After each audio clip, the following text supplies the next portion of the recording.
welcome back to the Sports Barn. It's Monday, December 7th, Pearl Harbor Day. Eric Arnold here in his barn to recap a new low in college football and an okay Sunday as far as NFL goes, and get you the Monday night picks. Got a doubleheader. Coronavirus special here, Monday Night Football. Monday late afternoon and then Monday Night Football. So, well, let's get to it. Got a lot of ground to cover, so let's get to it. Washington, the Washington football team, when we last saw them, they were kicking the shit out of the Dallas Cowboys on Thanksgiving down in Dallas. Now they're dropping in to face the undefeated Pittsburgh Steelers. And the Steelers are 6-point favorites. Look, this is your classic trap game for the Steelers. They just played the Ravens, and that was last Wednesday? So 4 days. They got 4 days of rest, I guess. I think my math's right on that.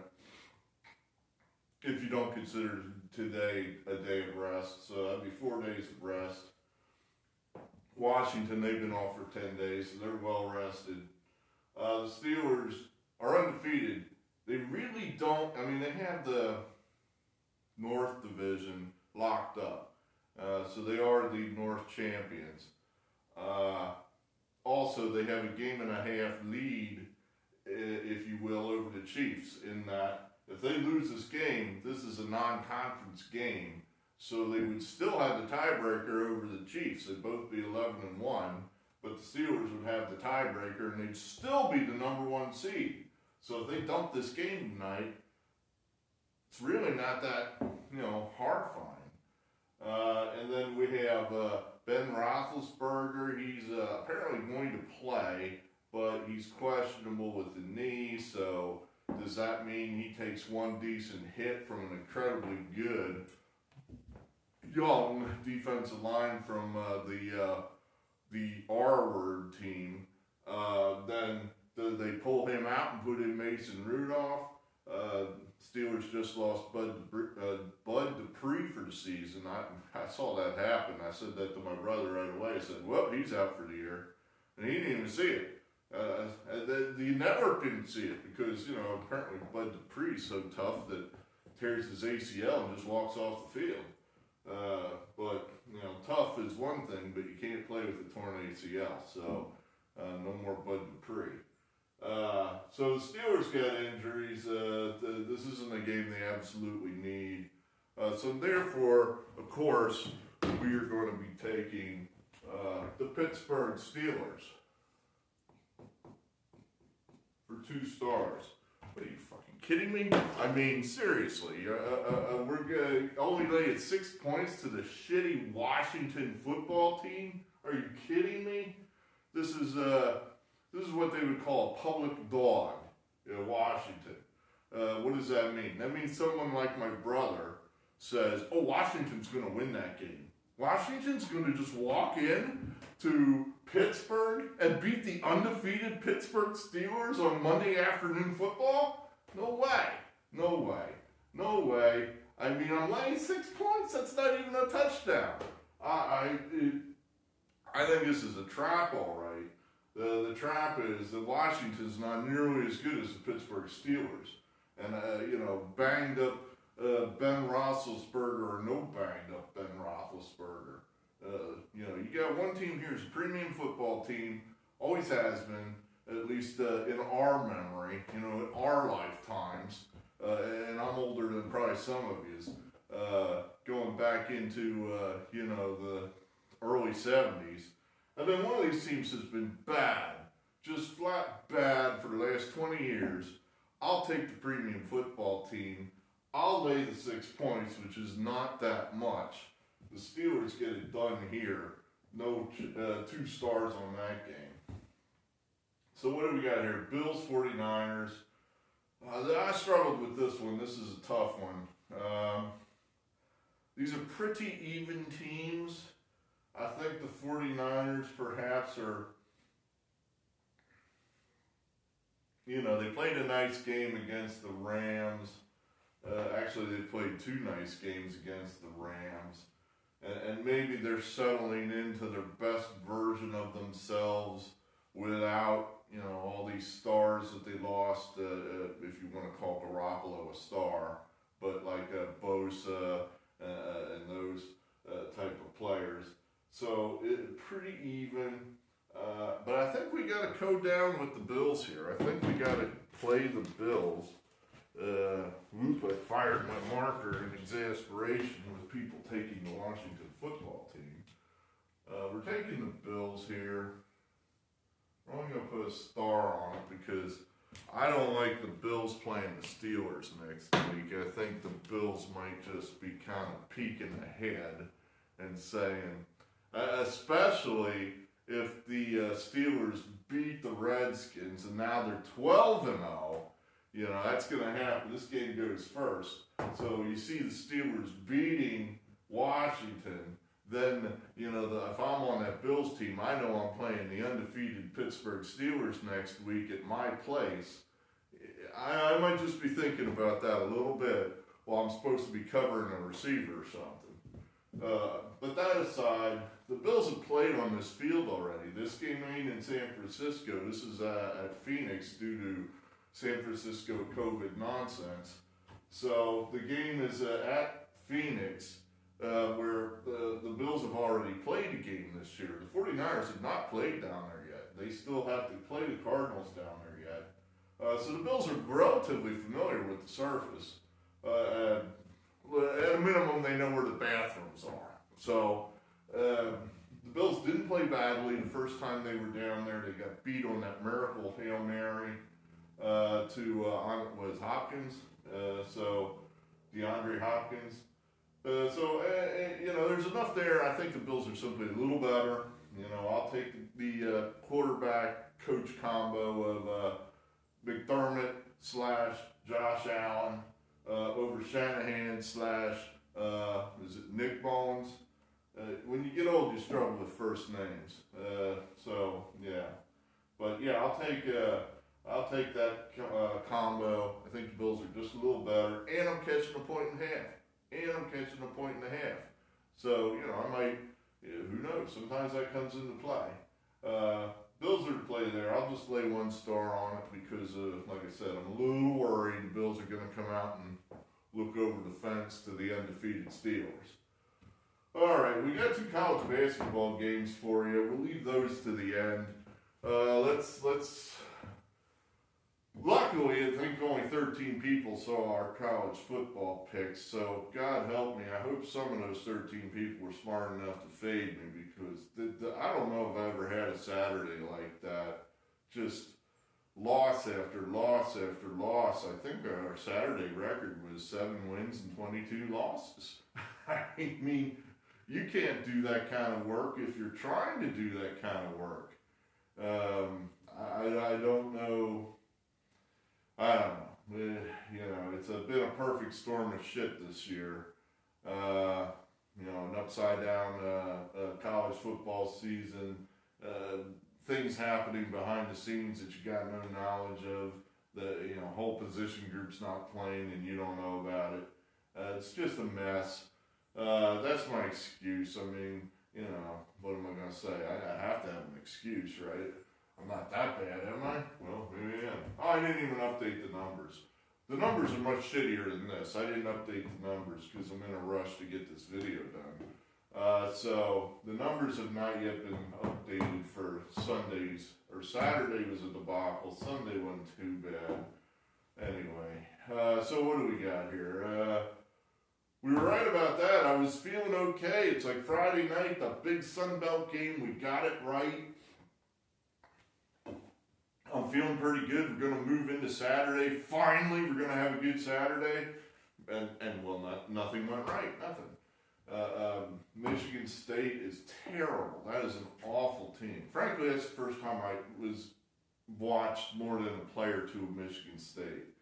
And that's a terrible team. Just an awful team. I'm not sure what happened there. I mean, I don't know. Maybe D'Antonio had a couple bad years of recruiting and just saw the writing on the wall and said, I think I'll get going here. But, Mel Tucker, he's going to be the savior, I guess. Not so far, not yet.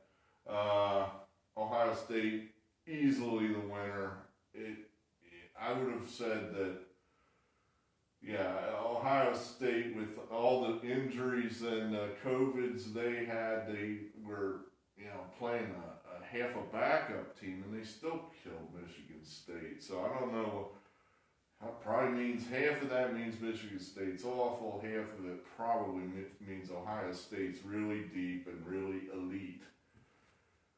Nebraska, one of our few winners of the day. That figures. That was like one of those games I had no rationale for. So, they get it done. I guess the fact of the matter is here that Rutgers is, that's where it's like, why is Indiana good, but then Rutgers isn't good? So I guess Rutgers is on a level below Indiana. Rutgers is, Penn State, I guess, is a little too deep for these really bottom feeder teams, and was able to get the W there. James Franklin trying to save his job. I don't know what happened there. I do a little bit. I mean, Marshall, their coach is just so. And this is kind of the game where he probably wasn't paying attention, and here's a team that he should crush, and he just had his guys thinking they were going to kill him, and they weren't ready, played like a terrible, lose a game outright, 20-0. That's pretty bad.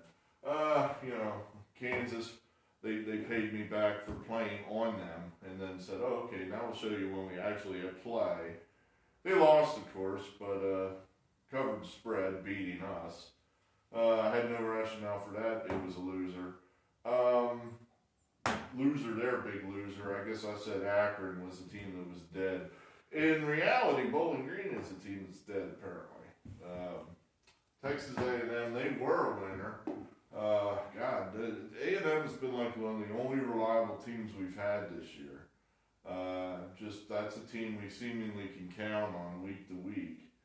So they get it done, even though it wasn't their best effort. They still got it done there at Auburn. They're in the mix there for the playoffs. They're in the mix. Especially since BYU got beat, that helps them. I kind of knew this was coming. Texas easily outscored Kansas State, ran all over them. I just had a feeling it's like the model is just, this is wrong, and it was. So that's a loser. Memphis loses, not sure why.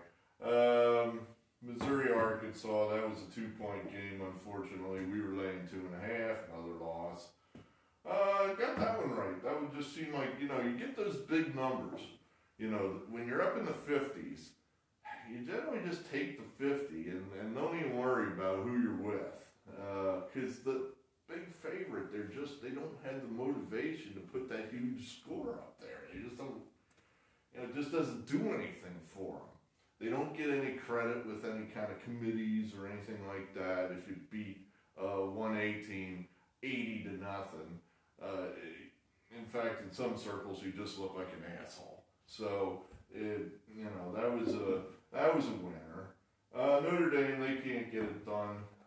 Syracuse scored 21 points. I mean, I'd be a little worried about that, Notre Dame. You gave up 3 touchdowns to Syracuse. That's a tough one to explain. I mean, if I'm in that committee room and I'm arguing for Notre Dame, that's a tough one to argue. It's like, well, they gave up 3 touchdowns to Syracuse. They're awful. Syracuse has no offense at all. Notre Dame gave up 3 touchdowns to these guys? That's a tough one. That one might come back to hurt them. Let's see. I had no rationale for that, and it was paid off with a loss. I thought Florida might just, do their thing and crush Tennessee, score a lot of points, but, Tennessee, it's almost like you don't even know which, I guess I should start to know this stuff as to which states have crowds. I was shocked, just shocked, because Tennessee had a half-decent crowd there, and none of these people were wearing masks, which I was immediately like, Oh my God, I'm going to this magical place called Tennessee. I cannot wait. We're going. Oh yeah, soon. Absolutely. Freedom. Iowa State winning the Big 12. Salute, Iowa State. First time in 100 years. Good for them. Good for them. Let's hope they win the Big 12 title game and make it official and say, we are the best. Because, Oklahoma's waiting to play them again, and that'll be a good game. Looking forward to that. Again, this is a COVID year. I mean, that makes no sense at all to me, that Indiana walks into Madison and beats those guys with a backup quarterback. It just makes no sense. I don't know. Maybe I got to wrap my arms around the fact that Indiana's good. I don't know. I'm not sure I can do that. Iowa, they get it done for us. They do what they should do, beat a bad Illinois team. They got off to a crummy start, but rallied and did their job. This was close. This could have gone either way, but Navy's just not quite good enough. They got a freshman quarterback. This is not a great Navy team. But we got the under right. So, hey, we're 2-0 and over and unders now. So we got that going for us. BYU didn't fire. They get beat at home, or I should say beat on the road as a 10-point favorite by Coastal Carolina. So they're out. Coastal Carolina's still undefeated. What they'll do is in the bowl game is they'll take Coastal Carolina and they'll make them play BYU again. That's what they always do to these, the Marshalls, the Coastals of the world, the team that out of the minor league conference that has a great season. They make them play each other because the big teams don't want to play them because it gets the big team nothing. So the big team always gets what it wants. This was a model game. Did not fire at all. Big loss there. I saw some steam on this game. Loss. We were right about that. Clemson punching their ticket to the playoff probably. Let's face it, Clemson's probably going to kill Notre Dame in the ACC title game rematch. Now that they have Trevor Lawrence, they're going to be 2-touchdown favorites probably.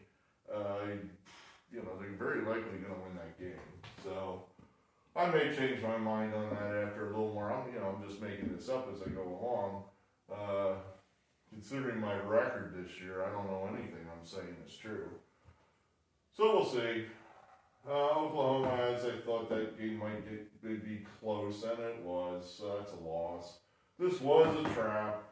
I guess I don't understand that maybe you just can't coach these defensive backs on some of you're playing an elite team, and they got speed. And how in the hell do you let their receivers get behind you multiple times?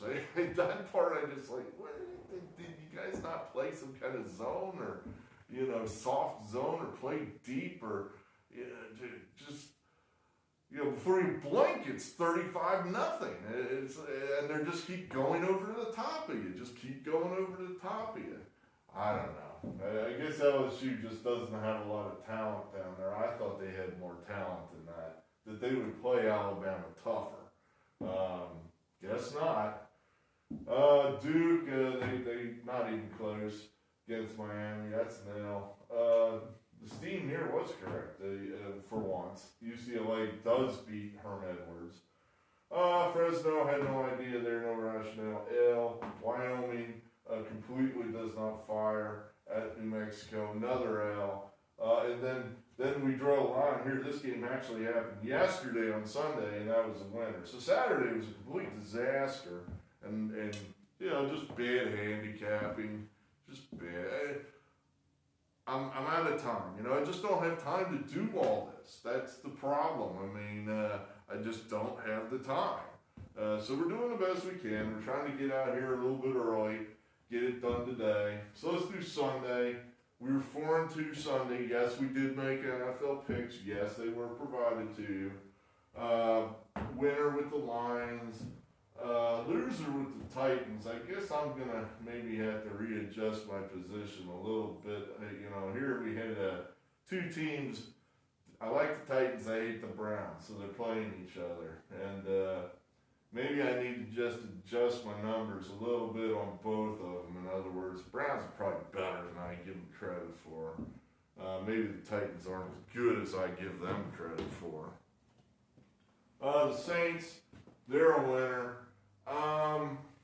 They probably should have won that game even more than they did. They had 2 trips into the red zone and came away with nothing. Missed field goal by a kicker never misses. And then Taysom Hill fumbled. Despite the fumble, I still think the Saints are just as good with Hill at quarterback as they are with Breeze. I'm just not impressed with Breeze. I think it's the end of the road for him. I don't think he's going to have an extended life after 40 like Tom Brady is. I like the Saints with Hill because I think you're catching an extra point or two that you wouldn't normally get. The Saints played Philadelphia this week, and Mark's all worried Drew Brees is going to play. I'm more worried that Taysom Hill's going to play. So the Saints get the W there. The Packers, they get lucky. The Eagles had finally changed quarterbacks, and immediately it paid dividends where the Eagles scored some points. But then the Packers break the long run late as they're running out the clock to get the backdoor. I don't know what you call that when you're dead and you're the favorite, but then you get that lucky run out the clock touchdown where, they failed to tackle him. As he's running down the field, my thought was, this guy's going to figure that the new trend is I'm going to be the team guy. I'm going to run out of bounds here at the 3-yard line to be the big hero, so we keep the ball and don't score the touchdown. Well, this guy decided, screw that. I am going to score the touchdown. And, of course, it didn't hurt the team. It put them up 14 points. So he covered the spread. Hero, that guy. Touchdown, Packers cover. Seahawks, 2 things happened there. The Seahawks played badly, and the Giants are maybe a little better than I knew the Giants were getting better, but they played a very good defensive game. Colt McCoy managed not to turn the ball over. Russell Wilson played poorly. It happens, it happens. He had a bad game. The Seahawks lose the game outright, so that hurts them. And then our top player with the Patriots, they're easy winners. Chargers, that's just not a good team. They put up a lot of yards with Herbert at quarterback, and that's a nice deal there for them. They got something to build on. But, bad special teams, questionable defense. I'm not so sure about the coach. I've had some luck playing against the Chargers this year. And I don't know you ever get burned too badly playing Bill Belichick. I'd have to check his record this year, but he's hurt us and then we've won with him. Lately we're winning with him. So we win the game here, so there you have that. So, an okay Sunday as far as the NFL goes. So lastly here, we got a couple college basketball games. We're rounding into that season, so as I have the moments to look at it, I will try to do that. And then, by January, I will have more time then to be looking at college basketball. Maybe even the late December. But Eastern Washington, they've done some nice things here early in the year. They've played 2 consecutive Pac-12 teams and have come close. They probably were going to be the Big Sky champions last year before the world ended. And it looks like they're returning a lot of people. So they have a nice little team there with Eastern Washington. But, they're playing Oregon. Oregon is a very talented team. I like their coach a lot. These are the kind of games that just, you think the plucky underdog's going to go in there and he's going to slug it out with the big favorite and he's going to keep it close. That often doesn't happen, especially in these early non-conference games. He might keep it close for a half, and then Oregon's just going to wear them down, where suddenly, Eastern Washington's down, point, 2 points, 3 points, 13 points. Suddenly Oregon just goes on a 10-0 run. And now, they cover the game by, they outscore them by 17 or so. So that's the way we're going to play these. We're going to play this one. We're going to put 1 star on Oregon. We're going to lay 2 here with Sean Miller in Arizona. The difference being that these are 2 pretty good teams. Arizona's probably not as good as Oregon, but Northern Arizona is not as good as Eastern Washington. And this is Northern Arizona's first game. So, yeah, good luck with that. Here's your opener. You're at Arizona. Arizona's had 2 games already under their belt. They haven't played that well. But, that's the kind of thing now where it's kind of like, all right, now we've had 2 games and this is not going the way we want. But, I think this might be the time where Arizona really lays the wood on these guys, especially since they haven't played well in the first 2 games, where Sean Miller, he might get on a 20-0 run where he might normally take the starters out, but he might decide, you know what, I want these guys to start feeling good about themselves, and I really don't give a damn that Northern Arizona doesn't feel good about themselves, so we're going to pound these guys. So that's what we're kind of thinking there. So there's some action for you. 4 games today, action. There you have it. Good, thanks. Appreciate you being here. I don't know what the schedule's going to be the rest of the week just because time is short. I don't have much of it. I'll do the best I can. Thanks. Appreciate your loyalty. From me to you, out.